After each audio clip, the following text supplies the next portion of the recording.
اور اب ایک سلسلہ چلا جہیز فنڈ کا اور اجتماعی شادیوں کا.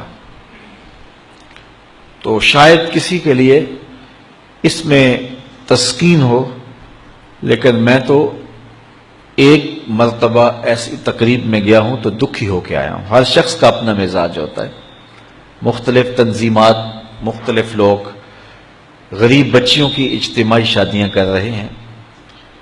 تو میں ایک تقریب میں مجھے کھینچ کے کچھ لوگ لے گئے.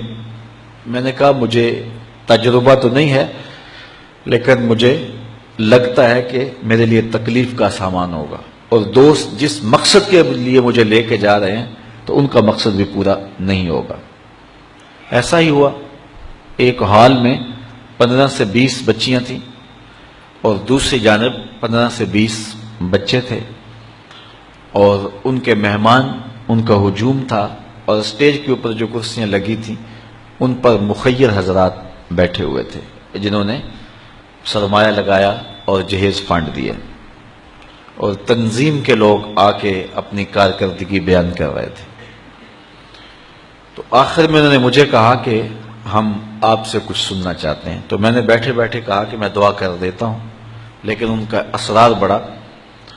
تو میں نے مائک پہ آ کے کہا کہ انسان کی زندگی میں 3 موقع ہوتے ہیں جس دن وہ مہمان خصوصی ہوتا ہے، اور سب لوگوں کی نظر اسی کے چہرے پہ ہوتی ہے.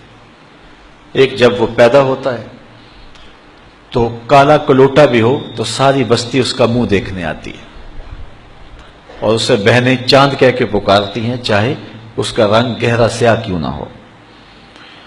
دوسرا موقع انسان پر اس وقت آتا ہے جب وہ دولہا بنتا ہے، تو سارے لوگ اسی کو دیکھتے ہیں اور وہ نگاہوں کا مرکز ہوتا ہے، اور چیف گیسٹ وہی ہوتا ہے.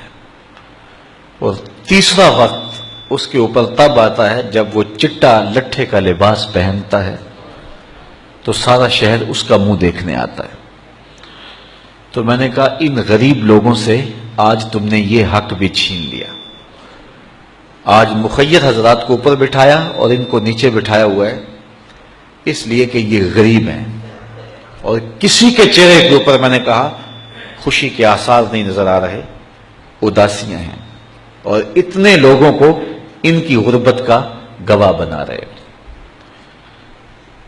ایک دم سکوت طاری ہو گیا حال پر، چونکہ مجھ سے وہ کچھ ایسی باتیں سننا چاہ رہے تھے جس سے ان کو داد ملتی.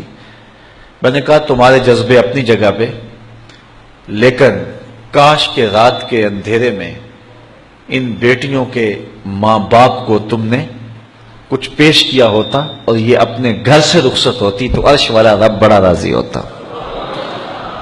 لیکن برا کرے نمائش کا کہ ہم نے ان بیٹیوں کا تماشا لگا دیا. میں ایک شہر میں گیا تو وہاں آج کل وہ پہلے تھا نا عمرے کے ٹکٹ محفل نعت میں، تو آہستہ آہستہ مجمع سمٹ گیا. تو اب ایک نیا سلسلہ شروع ہوا ہے کہ جہیز کی پرچیاں نکالی جائیں گی. تو اسی سال آپ کے قرب میں ایک جگہ 10 کے 15 جہیز فنڈ تھے.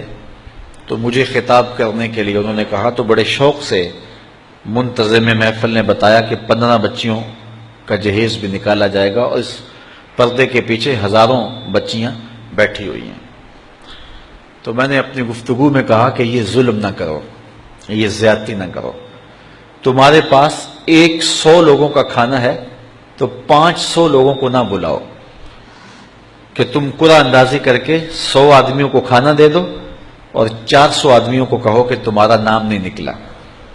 تمہارے پاس 100 کا کھانا ہے تو 100 کو ہی پردے سے بلاؤ اور ان کو کھانا کھلا دو. میں نے کہا 10,000 بیٹیاں اس پردے کے پیچھے بیٹھی ہیں آپ کے بقول، اور آپ ان میں سے چند کو قرعہ اندازی کے ذریعے جہیز فنڈ دے رہے ہیں. ہر پرچی پہ 10,000 بیٹی کا دل دھڑکے گا کہ شاید میرے مقدر جاگ پڑے اور غموں کی سیاہ رات ختم ہو گئی. لیکن جب آخری پرچی کے بعد اعلان کیا جائے گا کہ قرعہ اندازی مکمل ہو گئی تو کتنی بیٹیاں گھروں میں جب واپس جا رہی ہوں گی تو تم نہیں جانتے ان کے قدم کتنے بوجھل ہوں گے. اور رسول اللہ کا میلاد ہو اور بیٹیاں آنسو بہاتی ہوئی جائیں. تو میں نے کہا تم خوشیاں خریدنے لگے تھے، غم خرید لیے تم نے. خوشیاں بانٹنے لگے تھے، غم بانٹ لیے تم نے. تو یہ زیادتی نہ کرو. یہ جو رواج پڑ رہا ہے یہ اپنی نمائش کے لیے. خدا را آگے تم نے عمرے کے ٹکٹ بانٹے، بہت کچھ کیا لوگوں کو اکٹھا کرنے کے لیے، اور کیا کیا رنگ اپنائے گئے. میں نے کہا وہ اچھا تھا، چلو مجھے اس پر بھی بات ہے، لیکن چلو میں نہیں کرتا. لیکن یہ ظلم نہ کیا جائے کہ محافلات میں مجمع اکٹھا کرنے کے لیے جو ہے وہ غریبوں کی بچیاں بلا کر کے تو 10 کو آپ دے کے باقیوں کہیں کہ معذرت ہمارے پاس اتنا ہی تھا. تو آپ کے پاس 100 کا کھانا ہے، 100 کا پانی ہے، تو 500 پیاسوں کو نہ بلائیں، 500 بھوکوں کو نہ بلائیں. 100 کو ہی بلا کر کے پردے سے جو ہے وہ ان کی مدد کریں. تو میں یہ کہتا ہوں کہ ہم جہیز فنڈ دینے کی بجائے، یہ جب تک یہ حالات ختم نہیں ہوتے، میں خفیہ طور پہ یہ بھی کرنا چاہیے، لیکن ساری قوم ادھر لگ گئی ہے. تو اس کی بجائے ہمارے علماء کو، ذمہ دار کو، یہ مختلف چینلز کے اوپر یہ جو ٹاکنگ ہوتی ہے اس پہ گفتگو ہونی چاہیے کہ اس رسم کو ختم کیا جائے اور معاشرے کی تربیت کی جائے کہ بیٹیوں کا رشتہ اس لیے قبول کیا جائے کہ وہ دیندار ہیں، وہ پردے دار ہیں، وہ سگڑ ہیں، وہ پڑھی لکھی ہیں اور ان کے اخلاق اچھے ہیں. یہ معیار بنایا جائے، دولت کو معیار نہ بنایا جائے. اس طرح معاشرے پس جائیں گے اور